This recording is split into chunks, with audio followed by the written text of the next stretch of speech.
Whispers of the Desert Valley.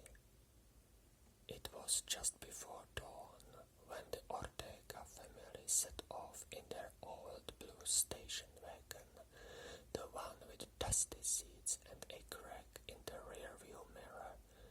For David and Maria, this was the first big family road trip in years, and for their son, Leo, it was a chance to leave his video games behind and experience something far different than home.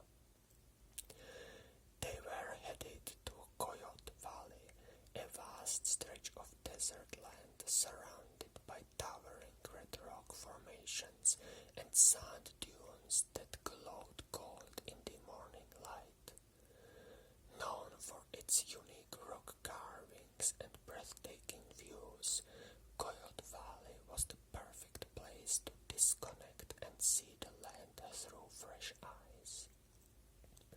As they drove, the sun began to peek over the horizon, filling the sky with hues of pink and orange.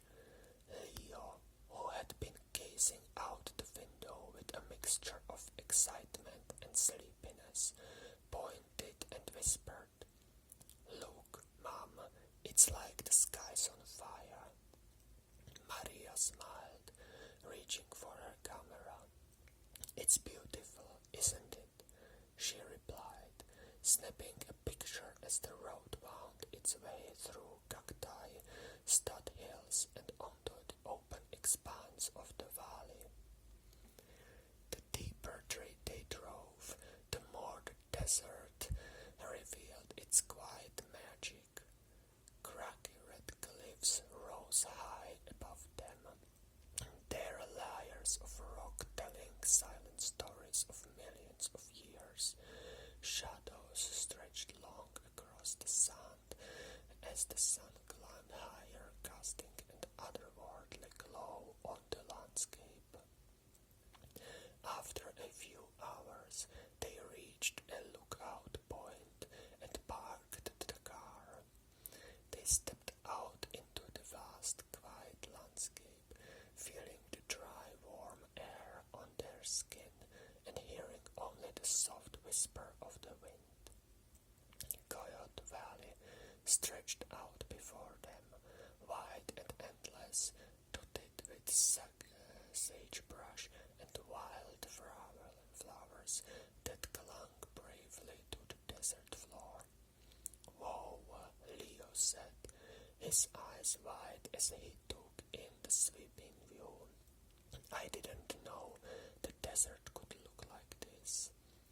David placed a hand on his shoulder, nodding in agreement. "There's more to it than sand," he said, pointing to a distant rock formation. "See those stones? That's called the Watchman's Throne, according to legend. It was once a shelter for travelers. Some people even say it's haunted." Leo's eyes sparkled with curiosity. "Haunted?" he asked, barely containing his excitement. Maria laughed and took out a bottle of water, offering it to him.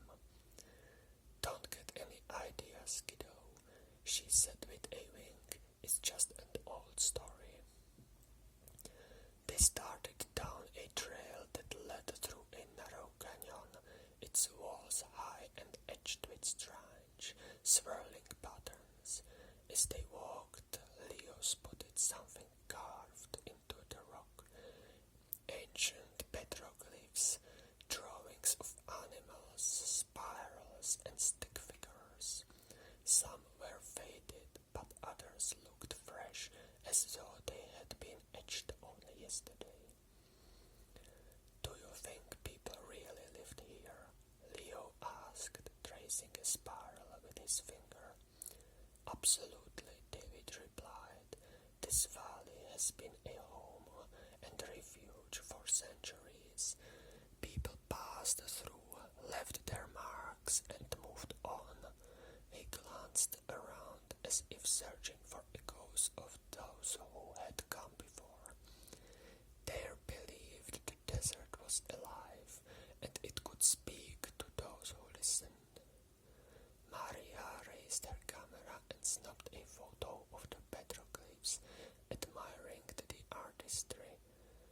Maybe it still does, she said, smiling at Leo. As they continued along the trail, the valley opened up again, revealing a hidden oasis, a small spring that bubbled up from between the rocks, surrounded by a cluster of desert poppies and yucca plants. The family paused, marveling at the splash of green and color against the otherwise barren land. Nature's surprise, David said, filling his water bottle from the spring and passing it to Maria. It's amazing what you find out when you're willing to look. They sat for a while by the spring, eating lunch and sharing stories. Leo listened wide-eyed as David told tales of long-ago travelers, of brave explorers and native people who had once crossed this very land, guided only by the stars and their knowledge of the desert. Eventually, they packed up and began to make their way back to the car.